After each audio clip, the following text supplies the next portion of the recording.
Price the Lord. ദൈവത്തിൻ്റെ അതിപരിശുദ്ധമായ നാമം വാഴ്ത്തപ്പെടുമാറാകട്ടെ. ഒരു യോഗ്യതയുമില്ലാത്ത എന്നെ എൻ്റെ ദൈവം കണ്ടതിനായിട്ട് സ്തോത്രം. ഈ സമയത്തെ എൻ്റെ കുടുംബത്തെയും എൻ്റെ സഹോദരങ്ങളെയും ഇതിനുവേണ്ടി പ്രവർത്തിക്കുന്ന മകളെയും എൻ്റെ കൂട്ടുകാരിയെയും ഞാൻ ഓർക്കുന്നു. എനിക്ക് സപ്പോർട്ട് തന്നുകൊണ്ടിരിക്കുന്ന എൻ്റെ പ്രെയർ ഗ്രൂപ്പിനോടുള്ള നന്ദി ഞാൻ അറിയിക്കുന്നു. ഇന്ന് നമ്മൾ ചിന്തിക്കാനെടുത്ത വിഷയം സങ്കീർത്തനം 12:1 ഇത് ദാവീദ് എഴുതിയ സങ്കീർത്തനം ആണ്. Hallelujah, praise the Lord. ഇവിടെ ദാവീദിന്റെ ഒരു നിലവിളിയാണ് നമ്മൾ കേൾക്കുന്നത്. യഹോവയെ രക്ഷിക്കണമേ, ഭക്തന്മാർ ഇല്ലാതെ പോകുന്നു, വിശ്വസ്തന്മാർ മനുഷ്യപുത്രന്മാരിൽ കുറഞ്ഞിരിക്കുന്നു. ഹല്ലേലൂയ. ഇവിടെ ദാവീദിന്റെ ഒരു നിലവിളിയാണ് ദൈവമക്കളെ നമ്മൾ കേൾക്കുന്നത്. ഹല്ലേലൂയ. എന്നാൽ അതിൻ്റെ ഉത്തരമായി 5-ാം വാക്യത്തിൽ പറയുന്നു, എളിയവരുടെ പീഡയും ദരിദ്രരുടെ ദീർഘനിശ്വാസവും നിമിത്തം ഇപ്പോൾ ഞാൻ എഴുന്നേൽക്കും, രക്ഷയ്ക്കായി കാംക്ഷിക്കുന്നവരെ ഞാൻ അതിലാക്കും എന്ന് യഹോവ അരുളി ചെയ്യുന്നു. Price the Lord. രക്ഷയ്ക്കായിട്ട് ആര് കാംക്ഷിക്കുന്നു അവരെ അതിലാക്കുന്ന ഒരു യഹോവയാണ്. അവർക്ക് വേണ്ടി എഴുന്നേൽക്കുന്ന ഒരു ദൈവമാണ് ഇവിടെ ഉള്ളത്. ഹല്ലേലൂയ. നമ്മുടെ ദൈവം പ്രാർത്ഥന കേൾക്കുന്ന ദൈവമാണ്, ഉത്തരം അരുളുന്ന ഒരു ദൈവമാണ്. ഹല്ലേലൂയ. 38-ാം സങ്കീർത്തനത്തിൽ പറയുന്നത് പോലെ എൻ്റെ ഞെരുക്കമൊന്നും അവന് മറവല്ല. ഹല്ലേലൂയ. നമ്മുടെ ഞെരുക്കം അറിയുന്ന നമ്മുടെ കർത്താവ്, തൊട്ടടുത്തിരിക്കുന്ന നമ്മുടെ സ്നേഹിതൻ്റെയോ ഒന്നും ഞെരുക്കം നമ്മൾ അറിയുന്നില്ല, എന്നാൽ ആ ഞെരുക്കം അറിയുന്ന ഒരു കർത്താവ് നമുക്കുണ്ട്. അവനെല്ലാം നഗ്നവും മലർന്നതുമാണ്. ഹല്ലേലൂയ. നമ്മുടെ കണ്ണിൽ നിന്നൊഴുകുന്ന ഓരോ കണ്ണുനീർത്തുള്ളിയും നമ്മൾ ആരും കാണാതെ ചില സമയങ്ങളിൽ തുടച്ചു കളയാറില്ലേ? എന്നാൽ അത് കാണുന്ന ഒരു ദൈവം നമുക്കുണ്ട്. ഹല്ലേലൂയ. നീ രഹസ്യമായി കരയുന്ന വിഷയത്തിന് പരസ്യമായി മറുപടി തരാൻ കഴിയുന്ന ഒരു നല്ല കർത്താവാണ് നമ്മുടെ ദൈവം. ഹല്ലേലൂയ. ആരും കാണാതെ ചില നേരങ്ങളിൽ ഹല്ലേലൂയ നമ്മൾ നമ്മുടെ വസ്ത്രത്തെ കണ്ണുനീര് തുടച്ച് കളയാറുണ്ട്. പല വേദനയുടെ വിഷയം നമുക്കുണ്ടായിരിക്കാം, നമുക്ക് ആരോടും പറയാൻ പറ്റാത്ത വിഷയങ്ങൾ ഉണ്ടായിരിക്കാം. അപ്പോൾ നമ്മുടെ കണ്ണുനീര് ഹല്ലേലൂയ ആരും കാണാതിരിക്കാൻ നമ്മൾ പെട്ടെന്ന് തുടച്ചു കളയും. എന്നാൽ ആ കണ്ണുനീര് കാണുന്ന ഒരു നല്ല കർത്താവ് നമുക്കുണ്ട്. എന്നെ മാനിക്കുന്നവരെ ഞാൻ മാനിക്കുന്ന ദൈവമാണെന്നാണ് വചനം പറയുന്നത്. ഹല്ലേലൂയ.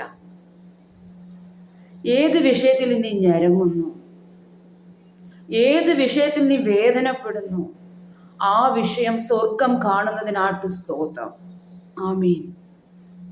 അതെ, നീ രഹസ്യമായി കരയുന്ന വിഷയത്തിന് മറുപടി തരുന്ന ഒരു നല്ല കർത്താവാണ് നമ്മുടെ ദൈവം. ഹല്ലേലൂയ. അതുകൊണ്ടാണ് 38-ാം സങ്കീർത്തനത്തിൽ പറയുന്നത്, നിന്റെ ഞെരുക്കം ഞാൻ മറന്നു. നിന്റെ ഞെരുക്കം ഒന്നും എനിക്ക് മറവല്ല മക്കളെ. നമ്മൾ ഓർക്കും അറിയുന്നില്ലെന്ന്. ഹല്ലേലൂയ. നമ്മുടെ നെടുവീർ പറയുന്ന ഒരു കർത്താവ്. Price the Lord. Hallelujah. Praise the Lord. Hallelujah. ഇവിടെ ദാവീദ് പറയുകയാണ്, യഹോവയെ രക്ഷിക്കണമേ, ഭക്തന്മാർ ഇല്ലാതെ പോകും. ദൈവത്തിന് ആവശ്യം ഭക്തന്മാരെയാണ്, അല്ലാതെ വിമർശിക്കുന്നവരെയോ കുറ്റം വിധിക്കുന്നവരെയോ ഒന്നുമല്ല കർത്താവിന് വേണ്ടത്. കർത്താവിന് വേണ്ടത് ഭക്തന്മാരെയാണ്. ഹല്ലേലൂയ. ഒരു ഭക്തൻ ഭവനത്തിലുണ്ടെങ്കിൽ ഹല്ലേലൂയ അവിടെ അന്ധകാര ശക്തി നിൽക്കുകയില്ല. ഒരു ഭക്തൻ കണ്ണുനീരോട് ആ ഭവനത്തിൽ നിലവിളിച്ചാൽ അവിടെ സാത്താൻ്റെ ശക്തിക്ക് അവിടെ ഇരിക്കാൻ കഴിയുകയില്ല. ദൈവമക്കളെ, കണ്ണുനീരോടെ പ്രാർത്ഥിക്കുന്നിടത്ത് ഹല്ലേലൂയ അവൻ ഇറങ്ങി വരുന്ന ഒരു ദൈവമാണ് നമ്മുടെ ദൈവം. ഹല്ലേലൂയ. ഭക്തനെ മാത്രമാണ് ദൈവത്തിന് വേണ്ടത്. അതുകൊണ്ടാണ് ദാവീദ് ഇവിടെ നിലവിളിക്കുന്നത്, യഹോവയെ രക്ഷിക്കണമേ, ഭക്തന്മാർ ഇല്ലാതെ പോകുന്നു. ആ ഒരു നിലവിളിയാണ് ദാവീദ് ഇവിടെ നിലവിളിക്കുന്നത്. ഭക്തന്മാരാകണമെങ്കിൽ നമുക്ക് കുറച്ച് ഗുണങ്ങളൊക്കെ വേണം. ഭക്തനാണെങ്കിൽ അവന് വേണ്ടി ദൈവം ഇതിനകത്ത് ഗുണങ്ങളെപ്പറ്റി പറഞ്ഞിട്ടുണ്ട്. അപ്പം 4 കാര്യങ്ങൾ നമുക്കിവിടെ ചിന്തിക്കാം. Price the Lord. ഇവിടെ പറയുന്നത് 1 ഭയമാണ്, 2 സ്നേഹമാണ്, 3 അനുസരണമാണ്, 4 വിശ്വാസമാണ്. എല്ലാത്തിനേക്കാട്ടിൽ ഉപരി ആര് കർത്താവിനെ ഭയപ്പെടുന്നോ അവരാണ് ഭക്തർ. എല്ലാത്തിനേക്കാട്ടിൽ ഉപരി ആര് കർത്താവിനെ സ്നേഹിക്കുന്നോ അവരാണ് ഭക്തർ. എല്ലാത്തിനേക്കാട്ടിലും ഉപരി ആര് കർത്താവിൽ അനുസരണത്തിൽ ജീവിക്കുന്നോ അവരാണ് ഭക്തർ. എല്ലാത്തിനേക്കാട്ടിലും ഉപരി ആര് കർത്താവിൽ വിശ്വാസം അർപ്പിക്കുന്നോ അവരാണ് ഭക്തർ. ഹല്ലേലൂയ. നമുക്ക് ഈ ലോകത്തിൽ ദൈവം എന്തെല്ലാം തന്നിട്ടുണ്ട്. ഹല്ലേലൂയ. അതിലെല്ലാത്തിനെക്കാട്ടി ഉപരി ഞാൻ എൻ്റെ ദൈവത്തെ സ്നേഹിക്കുന്നു എന്ന് നമുക്ക് നെഞ്ച് കൈ ചേർത്ത് പറയാൻ പറ്റും. നമുക്ക് ഈ ഭൂമിയിൽ തന്നിട്ടുള്ള എല്ലാത്തിനെക്കാട്ടിൽ ഉപരി ഞാൻ എൻ്റെ ദൈവത്തെ ഭയപ്പെടുന്നു, ഞാൻ എൻ്റെ ദൈവത്തെ സ്നേഹിക്കുന്നു, ഞാൻ എൻ്റെ ദൈവത്തെ അനുസരിക്കുന്നു, ഞാൻ എൻ്റെ ദൈവത്തെ വിശ്വസിക്കുന്നു എന്ന് പറയുന്നവരാണ് യഥാർത്ഥത്തിൽ ഒരു ഭക്തൻ. Price the Lord. 1 ദൈവത്തിനു മുന്നിലുള്ള ഭയം. ആ ദൈവത്തിൻ്റെ ഭയം നമ്മളിൽ ഉണ്ടെങ്കിൽ മാത്രമേ നമുക്ക് പാപത്തിൽ നിന്ന് അകന്നു നിൽക്കാൻ കഴിയുള്ളൂ. അത് ആ സ്നേഹം മൂലമുള്ള ഭയമാണ്. ദൈവം നമ്മളെ കാണുന്നു, ദൈവം നമ്മളെ അറിയുന്നു, നമ്മളെ നോക്കിക്കൊണ്ടിരിക്കുന്നു എന്നൊരു ചിന്ത, ആ ഒരു ഭയം നമ്മുടെ ഉള്ളിലുണ്ടെങ്കിൽ അതാണ് ദൈവഭയം. ഉൽപ്പത്തി 39 അധ്യായം നമ്മൾ പഠിക്കുമ്പോൾ ജോസഫിനെ പറ്റി അവിടെ രേഖപ്പെടുത്തിയിട്ടുണ്ട്. ഹല്ലേലൂയ. ജോസഫിനെ സ്വന്തം സഹോദരങ്ങൾ പൊട്ടക്കിണറ്റിൽ ഉപേക്ഷിച്ചപ്പോൾ അവിടെ നിന്ന് ഫറവോന്റെ ഉദ്യോഗസ്ഥരെ ഹല്ലേലൂയ വിലയ്ക്ക് വാങ്ങി ഹല്ലേലൂയ പൊത്തീഫറിന്റെ ഭവനത്തിൽ കൊണ്ടുവന്നത് നമുക്കറിയാം. ഹല്ലേലൂയ. എന്നാൽ യഹോവ ജോസഫിന്റെ കൂടെ ഉണ്ടായിരുന്നു. ജോസഫ് ആ ഭവനത്തിൽ വന്നപ്പോൾ അവിടെ അനുഗ്രഹമാണ്. സഹോദരങ്ങൾ പൊട്ടക്കിണറ്റിൽ ഇട്ടത് അവന്റെ നന്മ കാണാനാണോ? അല്ല, അവൻ നശിക്കാൻ വേണ്ടിയാണ് ഇട്ടത്. ഹല്ലേലൂയ. നീ നശിക്കാൻ വേണ്ടിയായിരിക്കും അവർ ചെയ്തത്. ഹല്ലേലൂയ. എന്നാൽ ജോസഫിനെ ഇവിടെ ദൈവം ഉയർത്തുകയാണ് ചെയ്തത്. ചില വേദനകൾ, ചില പ്രതിസന്ധികൾ നമുക്കുണ്ടായിരിക്കും പ്രിയപ്പെട്ടവരെ. എന്നാൽ അതിന് പിന്നിൽ ഒരു ഉയർച്ചയുണ്ടെന്ന് ഹല്ലേലൂയ നമ്മൾ അറിയണം. ഈ വേദനകളൊന്നും നമ്മളെ മുടിക്കുവാനോ തകർക്കുവാനോ അല്ല. ഹല്ലേലൂയ. നമ്മളെ അവൻ പൊന്നാക്കി മാറ്റുകയാണ്. അവനൊരു മാനപാത്രമാക്കി നമ്മളെ മാറ്റുവാണ് പ്രിയപ്പെട്ടവരെ. ഇവിടെ ജോസഫിനെ പൊത്തീഫറിന്റെ ഭവനത്തിലെത്തി. പൊത്തീഫർ എല്ലാത്തിലും ജോസഫിനെ മേലധികാരിയാക്കി, എല്ലാം അവന്റെ കയ്യിൽ ഏൽപ്പിച്ചു. കാരണം ജോസഫ് അവിടെ ചെന്നപ്പോൾ മുതൽ ആ ഭവനത്തിൽ അനുഗ്രഹമായിരുന്നു. അത് പൊത്തീഫറിന് മനസ്സിലായി. എന്നാൽ പൊത്തീഫറിന്റെ ഭാര്യ ജോസഫിനെ ശ്രദ്ധിക്കുവാൻ തുടങ്ങി. ഈ സുന്ദര കോമളനും സൽസ്വഭാവിയുമായ ജോസഫിനെ അവൾ ശ്രദ്ധിക്കാൻ തുടങ്ങി. പല പ്രാവശ്യമായി അവനെ പലതിനും പ്രേരിപ്പിച്ചു. ഹല്ലേലൂയ. എന്നാൽ ജോസഫ് അതിലൊന്നും വീണുപോയില്ല ദൈവമക്കളെ. ഹല്ലേലൂയ. എന്തുകൊണ്ട്? ദൈവഭയം ഉള്ളിൽ ഉള്ളതുകൊണ്ട്. ഹല്ലേലൂയ. ജോസഫും ആ പൊത്തീഫറിന്റെ ഭാര്യയും തനിയെ ഉള്ളപ്പോൾ പല അവസരങ്ങൾ അവിടെ ഉണ്ടായിരുന്നു. എന്നാൽ ആ അവസരത്തിൽ ഒന്നും ജോസഫ് വീണില്ല. ഹല്ലേലൂയ. Praise the Lord. എന്നാൽ ജോസഫ് ഇവിടെ പറയുകയാണ്, ഈ മഹാദോഷം ഞാൻ പ്രവർത്തിച്ചിട്ട് എൻ്റെ ദൈവത്തോട് ഞാൻ പാപം ചെയ്യുകയില്ല എന്ന് തൻ്റെ ഇടത്തോട് ഇവിടെ പറയുകയാണ്. എൻ്റെ ദൈവത്തോട് ഞാൻ പാപം ചെയ്യുകയില്ല. അതാണ് ദൈവഭയം. അവൻ മുഖത്തു നോക്കി പറയുകയാണ്. എന്തു വന്നാലും, എന്തെല്ലാം അവിടെ അവസരമുണ്ടായിട്ടും ഹല്ലേലൂയ അവൻ പറയുകയാണ്, ഞാൻ എൻ്റെ ദൈവത്തെ വേദനിപ്പിക്കുകയില്ല എന്ന്. ഹല്ലേലൂയ. അതേ ദൈവമക്കളെ, നമ്മൾ ഓരോരുത്തരും അങ്ങനെ ആയിരിക്കണം. അതാണ് ദൈവഭക്തൻ. ഇതാണ് ദൈവത്തിൻ്റെ ഭക്തന്. ഹല്ലേലൂയ. അവൻ പറയുകയാണ് അവരോട്, ഒരിക്കലുമില്ല, എൻ്റെ ദൈവത്തെ ഞാനിവിടെ വേദനിപ്പിക്കില്ല എന്നാണ് 39 ഉൽപ്പത്തി പറയുന്നത്. ഹല്ലേലൂയ. 39 അധ്യായം നമുക്ക് പഠിച്ചാൽ വ്യക്തമായിട്ട് അതിൽ രേഖപ്പെടുത്തിയിട്ടുണ്ട്. ഈ ഭയമാണ് വേണ്ടത്. ഹല്ലേലൂയ. ദൈവം ഇവിടെ കാണുന്നുണ്ടോ എന്ന് ചോദിച്ചാൽ ആ ഉള്ളിൻ്റെ ഉള്ളിലുള്ള ഭയമാണത്. എൻ്റെ ദൈവം കാണുന്നുണ്ട്, അതായിരിക്കണം. ഹല്ലേലൂയ. അപ്പോൾ നമ്മൾ ഒരു തെറ്റിലേക്കും പോകുകയില്ല. ഹല്ലേലൂയ. നമുക്ക് പോകാൻ കഴിയുകയില്ല. കാരണം ആ ദൈവ ഭയം ഉള്ളിലുള്ളപ്പോൾ. അല്ലാത്തപ്പോഴാണ് നമ്മൾ പലതിലും പോകുന്നത്. ഹല്ലേലൂയ. എന്നാൽ ആ ദൈവ ഭയം ഉള്ളിൻ്റെ ഉള്ളിൽ ഉണ്ടെങ്കിൽ ഹല്ലേലൂയ ഒരിക്കലും ദൈവത്തെ വേദനിപ്പിക്കുവാൻ നമുക്ക് കഴിയുകയില്ല ദൈവമക്കളെ. ഹല്ലേലൂയ. ആരെയും വേദനിപ്പിക്കുവാൻ. അങ്ങനെ വേണം നമ്മൾ മുന്നോട്ട് ജീവിക്കുവാൻ. ഹല്ലേലൂയ. നമ്മൾ ആരെയും വേദനിപ്പിക്കാതിരിക്കുക. നമ്മൾക്ക് അവർക്ക് ഗുണം ചെയ്യാൻ പറ്റിയില്ലെങ്കിലും അവരെ വാക്കുകൾ കൊണ്ട് വേദനിപ്പിക്കാതിരിക്കുക. തളരുന്നവരെ പിന്നെയും തളർത്തുകയല്ല വേണ്ടത്. ഒരു വേദന നമ്മളോട് ആരെങ്കിലും പറഞ്ഞാൽ അവരെ നമ്മൾ തളർത്തുകയാണോ വേണ്ടത്? അല്ല. അവരെ വചനത്തിലൂടെ പറഞ്ഞ് ആശ്വാസം കൊടുക്കണം നമ്മൾ. ഹല്ലേലൂയ.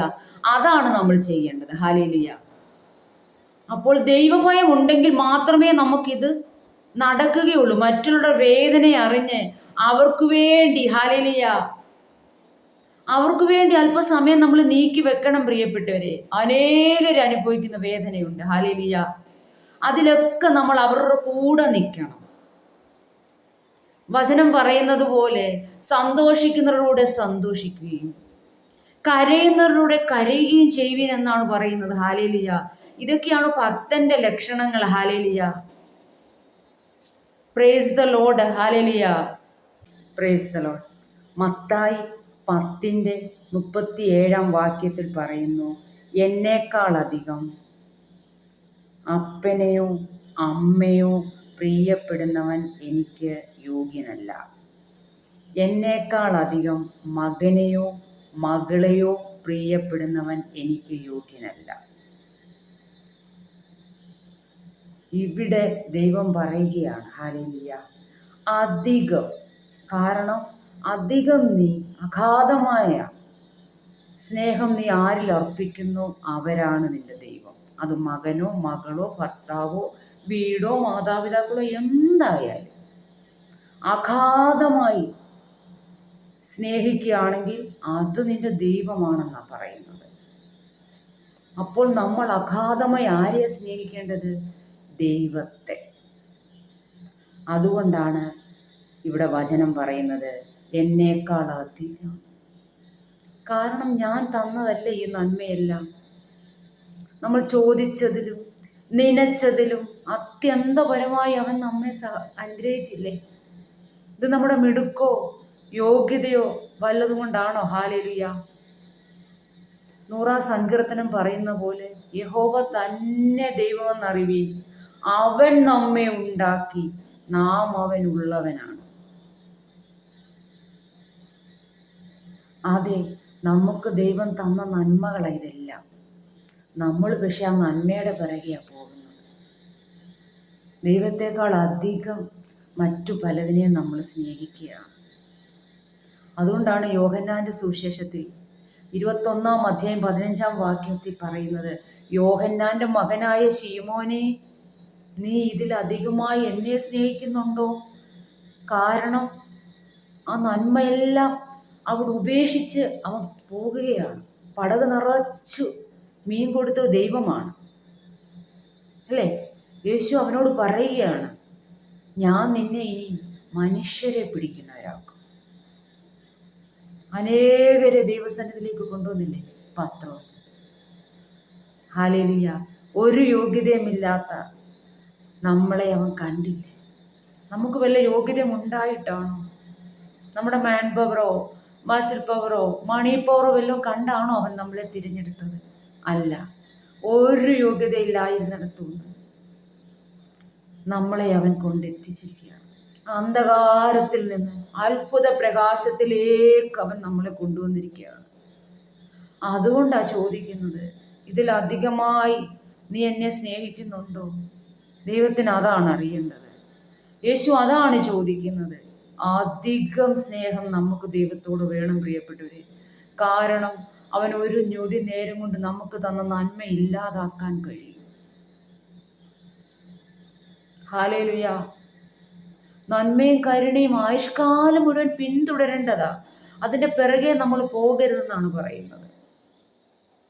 അതൊക്കെ പിന്തുടർന്നു വന്നോളും. ഹല്ലേലൂയ.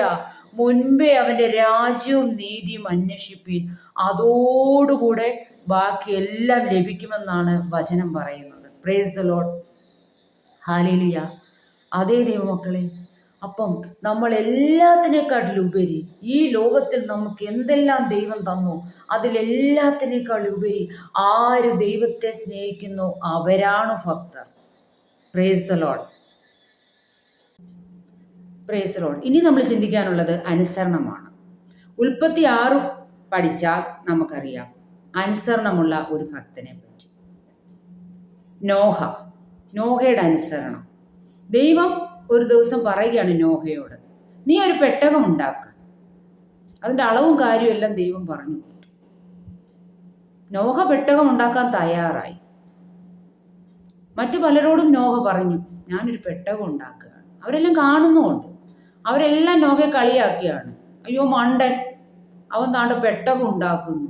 കാരണമുണ്ട്, അവിടെ മഴയില്ലായിരുന്നു ഭൂമിയിൽ. ഉൽപ്പത്തി പഠിച്ചാൽ നമുക്കറിയാം അന്ന് അവിടെ ആ കാലത്തോടെ മഴയില്ലായിരുന്നു. വെള്ളമില്ലാതെ എങ്ങനെ ജലപ്രളയം ഉണ്ടാകും? വെള്ളമില്ലാതെ എങ്ങനെ ഈ പെട്ടകം ഇറക്കും? പോട്ട് ഉണ്ടാക്കിയാൽ ഒന്ന് ടെസ്റ്റ് ചെയ്യാൻ വെള്ളത്തിലിറക്കി നോക്കട്ടെ, അതുമില്ല. ഇപ്പൊ കണ്ടിട്ടുണ്ടോ? അതുമില്ല. രൂപം ഒന്നും അറിയത്തില്ല. നമ്മളിപ്പോൾ കണ്ടിട്ടുണ്ട് കപ്പല്, ബോട്ട്, വള്ളമൊക്കെ നമ്മൾ കണ്ടിട്ടുണ്ട്. രൂപം നമ്മുടെ മനസ്സിലുണ്ട്. ഇത് നോഹയ്ക്കൊന്നും അറിയത്തില്ല. ദൈവം എന്തു പറഞ്ഞു അത് അനുസരിക്കുകയായിരുന്നു. പലരും കളിയാക്കി നിന്ദിക്കുകയും എല്ലാം ചെയ്തു. പക്ഷെ ദൈവം പറഞ്ഞ അതുപോലെ അനുസരിച്ച ഒരാളാണ് നോഹ. നോഹയ്ക്കറിയാം ഈ ദൈവത്താൽ കഴിയാത്ത ഒരു കാര്യവുമില്ല. അസാധ്യങ്ങളെ സാധ്യമാക്കുന്ന ഒരു ദൈവമാണ് ഇതെന്ന് നോഹയ്ക്കറിയാമായിരുന്നു. അങ്ങനെ 40 രാവും 40 പകലും അവിടെ മഴ പെയ്ത് ജലപ്രളയമുണ്ടായി. എന്നാൽ നോഹയെ ദൈവം പെട്ടകത്തിൽ കയറ്റി. പെട്ടകത്തിന്റെ വാതിൽ ദൈവമാണ് അടച്ചത്. ഹല്ലേലൂയ. എന്തുകൊണ്ടാ നോഹയെ അവിടുന്ന് രക്ഷിച്ചത്? നോഹ നിഷ്കളങ്കനും നീതിമാനുമായിരുന്നു. അവിടുത്തെ അതിക്രമം മൂലമാണ് ആ ദേശം ദൈവം നശിപ്പിച്ചത്. ഇതാണ് അനുസരണം. നമ്മൾ എല്ലാത്തിനേക്കാട്ടിലുപരി ദൈവത്തെ അനുസരിക്കുന്നു, അവർക്കാണ് ഭക്തരെന്ന് പറയുന്നത്. ഹല്ലേലൂയ. ഇനി നമുക്ക് ചിന്തിക്കാനുള്ളത് വിശ്വാസമാണ്. അപ്പോൾ ഉൽപ്പത്തി 22 പഠിച്ചാൽ നമുക്കറിയാം, വിശ്വാസം എന്നതോ ആശിക്കുന്നതിൻ്റെ ഉറപ്പും കാണാത്ത കാര്യത്തിൻ്റെ നിശ്ചയവുമാണ്. വിശ്വാസിയുടെ പിതാവാണ് അബ്രഹാം. അബ്രഹാമിന് 100-ാം വയസ്സിലാണ് ഇസഹാക്ക് ജനിച്ചത്. അപ്പോൾ ദൈവം അബ്രഹാമിനെ ഒന്ന് ടെസ്റ്റ് ചെയ്യുകയായിരുന്നു. തന്നേക്കാൾ ഉപരി ഇവൻ ഈ മകനെ സ്നേഹിക്കുന്നുണ്ടോ? ഒരിക്കൽ വന്ന് ഒരു ദിവസം പറയുകയാണ്, നിന്റെ മകനെ എനിക്ക് യാഗമർപ്പിക്കാൻ. അബ്രഹാം ഒന്നും നോക്കിയില്ല. സ്വന്തം ഭാര്യയോട് പോലും പറയാതാണ് തൻ്റെ മകനെ യാഗം അർപ്പിക്കാനായിട്ട് പോകുന്നത്. അബ്രഹാമിനറിയാം ഭാര്യയെ സമ്മതിക്കില്ല അല്ലേ? നമ്മൾ സമ്മതിക്കൂ? 10 മക്കളുണ്ടെങ്കിൽ നമ്മൾ സമ്മതിക്കില്ല, ഒരിക്കലും സമ്മതിക്കില്ല. അതുകൊണ്ട് സാറയോട് പറയാതാണ് അബ്രഹാം പോയത്. എന്നാൽ വഴിയിൽ വെച്ച് ഈ ഇസഹാക്ക് ചോദിക്കുകയാണ്, അപ്പ തീയും വിറകും ഒക്കെ ഉണ്ട്, ഹോമയാഗത്തിനുള്ള ആട്ടിൻകുട്ടി എവിടെ? അബ്രഹാം പറയുകയാണ് ധൈര്യത്തോട്, അബ്രഹാമിന്റെ വിശ്വാസം, യഹോവ കരുതിക്കോളും, ദൈവം കരുതും. നീ ഏത് വിഷയത്തിൽ ഭാരപ്പെടുന്നോ ആ വിഷയത്തിൽ നമ്മെ കരുതാൻ നമ്മുടെ ദൈവത്തിന് കഴിയും. അതാ വിശ്വാസം നമുക്ക് വേണം. നമുക്ക് പലർക്കും അതാണ് ഇല്ലാത്തത്. വിശ്വാസം ഇല്ലായ്മ വരുന്നത് തന്നെ സാത്താന്റെ പദ്ധതിയാണ്. അവിശ്വാസം കൊണ്ടുവരുന്നത് ആരാ? സാത്താനാണ്. അപ്പോൾ വിശ്വാസത്തിൽ ഉറച്ചു നിന്നു അബ്രഹാം. അങ്ങനെ അബ്രഹാം യാഗത്തിനായി തൻ്റെ മകനെ കൊണ്ടുപോയി ബലിയർപ്പിക്കാനായിട്ട്, മകനെ കൊല്ലുവാനായിട്ട് കത്തി ഉയർത്തുകയും യഹോവയായ ദൈവം പറയുകയാണ്, അബ്രഹാമേ, ബാലന്റെ മേൽ കൈവയ്ക്കരുത്. അബ്രഹാം തിരിഞ്ഞു നോക്കിയപ്പോൾ അവിടെ ഒരു ആട്ടിൻകുട്ടി അതുവരെ കണ്ടില്ല. അതാണ് ദൈവത്തിന്റെ തക്ക സമയം. അവൻ തക്ക സമയത്ത് ഉയർത്തേണ്ടതിന് അവന്റെ ബലമുള്ള കൈ കീഴി താണിരിക്കും. അവനൊരു തക്ക സമയമുണ്ട്, അപ്പോഴേ അവൻ പ്രവർത്തിക്കൂ. അതുവരെ അനങ്ങിയില്ല ദൈവം. ഇതെല്ലാം റെഡിയാക്കി കഴിഞ്ഞ് അവസാന നിമിഷം വരെ ദൈവം അവിടെ കാത്തു ഇവനത് ചെയ്യുമോ എന്ന് നോക്കാനായിട്ട്. ആ വിശ്വാസമാണ് അബ്രഹാമിന്റെ. തിരിഞ്ഞു നോക്കിയപ്പോഴാണ് ആട്ടിൻകുട്ടിയെ കണ്ടത്. അതിനു മുമ്പ് കണ്ടതേയില്ല. യാഗപീഠമൊക്കെ ഇവിടെ ഉണ്ടാക്കി. അതേ ദൈവമക്കളെ, നമ്മൾ കാണത്തില്ല. നമുക്ക് വേണ്ടി ദൈവം കരുതുന്നത് നമ്മൾ കാണുന്നില്ല. പല അനുഗ്രഹങ്ങളും ദൈവം നമ്മുടെ മുമ്പിൽ വെച്ചിട്ടുണ്ട്. നമുക്ക് പക്ഷേ വിശ്വാസമില്ല. ഹല്ലേലൂയ. നടക്കുമോ എന്ന്. ഹല്ലേലൂയ. ഒരു ഭക്തനെ ഈ ദൈവത്തിന്റെ സ്നേഹത്തിൽ നിന്ന് വേർപിരിക്കാൻ കഴിയുകയില്ല. പൗലോസ്ലീഹ പറയുന്നത് പോലെ, ഞാൻ ആരെ വിശ്വസിക്കുന്നുവെന്ന് ഞാൻ അറിയുന്നു, അവൻ എൻ്റെ ഉപനിധി. ഹല്ലേലൂയ. യഹോവയുടെ ദൂതൻ തൻ്റെ ഭക്തന്മാർക്ക് ചുറ്റും പാളയമിറങ്ങി അവരെ വിടുവിക്കും. അതെ, തൻ്റെ ഭക്തന്മാരെ ചുറ്റും അവൻ്റെ ദൂതന്മാരുണ്ട്. ഹല്ലേലൂയ. ആ സ്നേഹത്തിലൂടെ നമുക്ക് ജീവിക്കാം. ആ ദൈവഭയത്തിൽ, ആ വിശ്വാസത്തിൽ, ആ അനുസരണത്തിൽ നമുക്ക് ഓരോരുത്തർക്കും നമ്മുടെ ജീവിതം മുന്നോട്ട് ജീവിക്കാം. ഹല്ലേലൂയ. അവൻ്റെ നല്ല ഭക്തന്മാരായിട്ട് നമുക്ക് തീരാൻ ദൈവമക്കളെ. ഈ വചനം എല്ലാവർക്കും ആശ്വാസം പകരുമെന്ന് വിശ്വസിക്കുന്നു. എല്ലാവരും ദൈവം അനുഗ്രഹിക്കട്ടെ. എല്ലാവരും ഞാൻ പ്രാർത്ഥനയിൽ ഓർക്കുന്നു. വീണ്ടും കാണും വരെ ആ അത്യുന്നതന്റെ ചിറകിനുള്ളിൽ, ആ സർവശക്തന്റെ നിഴലും കീഴെ നമ്മളെ ഓരോരുത്തരെയും ദൈവം മറച്ചു പിടിക്കട്ടെ. Praise the Lord.